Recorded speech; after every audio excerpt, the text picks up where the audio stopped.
Now, devolution, first implemented through the March 2013 general elections, brought with it one of the first constitutional gains for marginalized groups, increased representation by women, youth, and people living with disabilities, people with disabilities in county government through several affirmative action initiatives. Tonight, I engage nominated Senator Professor Margaret Kamar, who is right here with us. Good evening, madam. Good evening to you. Welcome to TV47, first and foremost. Thank you for inviting me, and good evening, Kenyans. Tonight, as we talk about, it is in, should we say, less than a month, or basically a month for the biennial conference of devolution, which will actually happen in your home turf. Yes. Are you excited, by the way, that it is coming home finally? Very. I'm very excited because I've been involved in the devolution conferences, actually all of them. Okay. First as a consultant between 2013 and 2022. I consulted for the COG, I consulted for the Senate. And it is time to take stock of what we have done. This is a very special devolution conference. Remember, this is the 10th. So we need to look back. First, to evaluate how we have done, the challenges that we have faced, and then also it is a good time for us to be accountable to Kenyans. You have been in the process of these particular conferences. What will be different for the 10th? The 10th one is actually going to tell us a different story. It's going to tell us a different story because there are governors who have served for 10 years. There are governors who served for 5 years. So there are many challenges that have been addressed. So we're really looking forward to this one because the report card has to come out clearly. The changes that took place for the governors who finished after 10 years have brought us new faces, people who are honestly showcasing what has happened and what has not happened. The beauty with Kenyans is that they're very honest. So they will be able to tell you, if things worked or if they didn't work.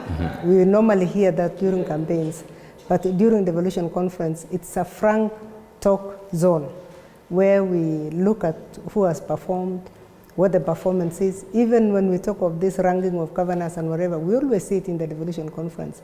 And this is what we are really looking forward to see, which counties have performed better. Because remember, the best gift that we got from the Constitution of Kenya 2010 is devolution. And speak of honest conversations that we expect in Uasin Gishu in a month's time. 10 years later, we're not still seeing results, tangible results of cases of corruption actually going down. We are still seeing abuse of office.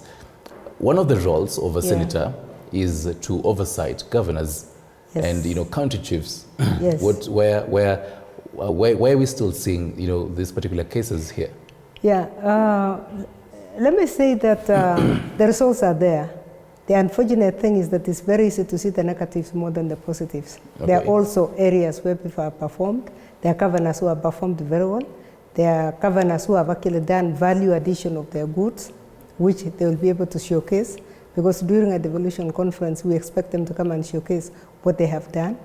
There are people who had never had access to their farms because of road networks. We know that there are roads that have been developed. There are bridges that have been put in place. So there is also the positive side. Notwithstanding the fact that also we have noticed corruption cases, and Senate is working on them even right now. They're working round the clock at this time to make sure that they have also a report card in Uasin Gishu on the 15th, during the conference, which is 15th to 19th of August. But what happens to this report card? Because we always see, committees meet, they also meet with governors, they grill these governors, but then a report is tabled. But then no action is really taken on this governance. Action takes place. Action takes place because whatever we feel must be investigated is moved further to the investigating arms of government. ESCC has received reports from Senate. So ESCC goes further to look at anything that we think is, has some corruption link. So we don't just pass the report and say that there was qualification of these accounts, but we forward it further. Because remember, what we are receiving is what has come from the Auditor General. So it comes from the Auditor General. We question the governors. If there is an issue that we think requires further investigation, it's actually taken further down. So that happens.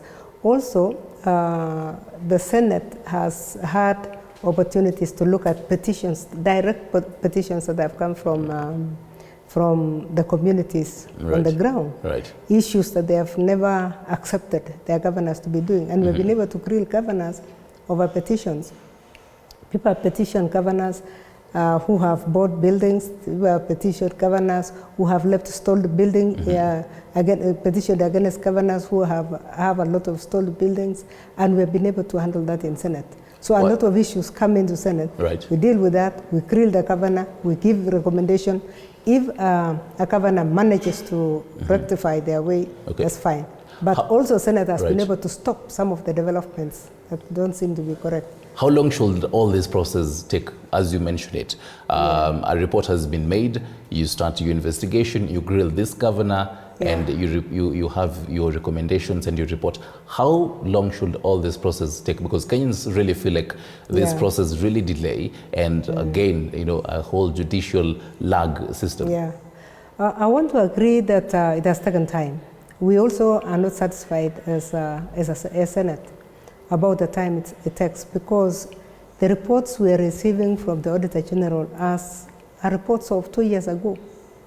So that even now we are in a very complex situation, because we have two governors who are already elected as senators, and their books have not been finished.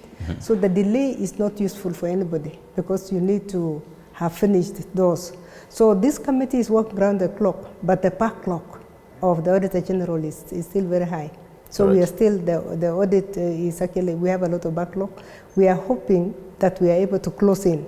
Right now the committee is working around the clock to make sure that they close in, so that we start dealing with current books. Because otherwise we can spend another 3 years dealing with the past before we come to the present, and it becomes too late, as you are saying. And speaking of matters, past and present, and the whole backlog, I have about 5 minutes, and I really feel like we really need to talk about this conversation, because it is pertinent to all the 47 devolved units, their funds. In April this year, there was a whole push and pull, MPs and even the Senate. There was about 400 was it billion that was supposed to be disbursed, but then it was approved at about 380. How does this affect the decision made by the Senate and the funds that should be disbursed to the devolved units? The delay in payment also has been another challenge, and it will continue to come in the conversations. It has never ended. Maybe the first 2 years we didn't have too much of that, but after the first 2 years of devolution, we have had backlog as far as funding is concerned, and we know it affects, because a governor has a plan. We have a plan called CIDP, the County Integrated Development Plan, and they follow a certain process in approving those programs, and then we hear of IFMIS being off, and then a lot of delays have taken place. So yes, that has affected development on the ground, and that you can exonerate the governors from not finishing their projects because of those kind of delays. But we notice that even as senators, we notice that, and we know when that has been the problem. And if that has been the challenge, we do understand. And even the Auditor General gets to understand that. It is when real money is lost, and when projects, you don't see the relationship between the project and the amount of money that has been spent, that we have been able to detect. And we have talked about corruption being suspected in such situations.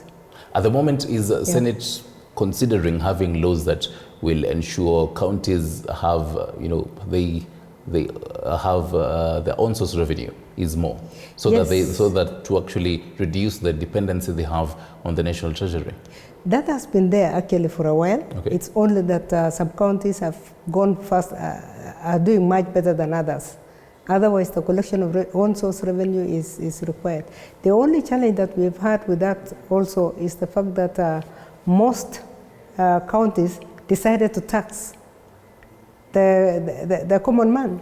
So instead of collecting own revenue using other sources, they've been collecting it from Mamboga, the marketplace. So those kind of things. Also, we have been seeing areas where there have been double taxation, a taxation at the national government and a taxation at the county government. Okay. So those are some of the things that we want to streamline, and that will always be discussed also in our legislative forum between ourselves and the MCAs, right, because we need to link so that they don't double tax and they don't overtax at the same time. Right. Yeah. And hopefully we'll have to see these honest conversations in the Devolution conference. You will be able to see that. You'll be able to see those. Which I'd beg to ask, this particular topic on matters the funding for counties, it will definitely be discussed. What should, what kind of meaningful conversations should we be hearing from this Devolution conference on matters funding for devolved units? Definitely we'll be discussing funding for devolved units, because of the fact that Schedule 4 of the Constitution has outlined the items that need to be devolved. The government this year also decided that they're going to devolve some of the functions that have not been devolved. So if you devolve the functions, then the money must follow. The challenge that has been going on is that there are areas where devolution has taken, the sector has been devolved, but the resources have not followed. And we have been arguing in Senate about two areas in particular, the health sector and the agriculture sector. Right. According to Schedule 4 of the Constitution, they are actually 100% devolved except for policy. Right. So we were expecting to have only about 3 or 4 people in the ministry headquarters dealing with policy only, the minister and other secretaries and nobody else.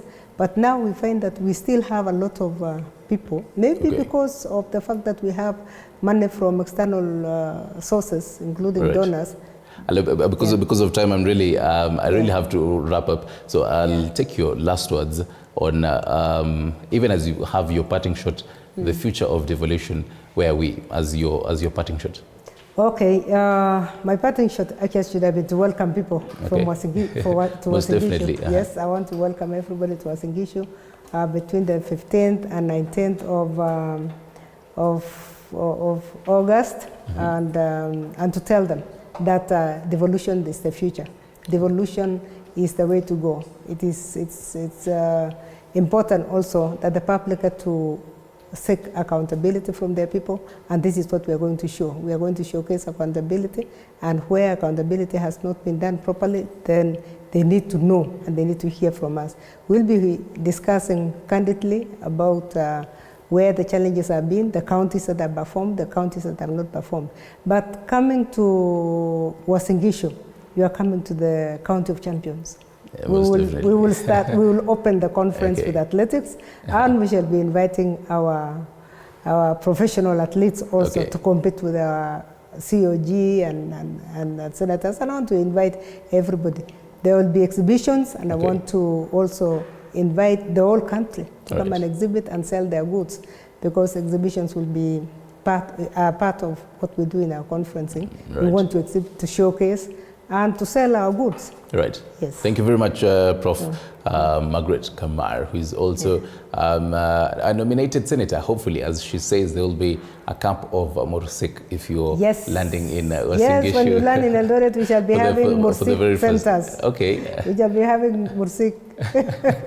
Thank you very much, Senator. Remember, you can follow this particular conversation if you missed a bit of it. There's just a lot to discuss in matters the whole devolved unit. Again, the whole matters of the push for other counties and senators, even as they really, their roles is to oversight county chiefs. Are they prepared to, oversight more counties? What do they feel will again be following up on this particular Devolution conference, which will be beginning from around the 15th, all the way to the 19th of August in Eldoret, Uasin Gishu County. Now let us, I believe we can take a short break or we continue. Right, let us take a short break. We'll be right back with more stories just for you.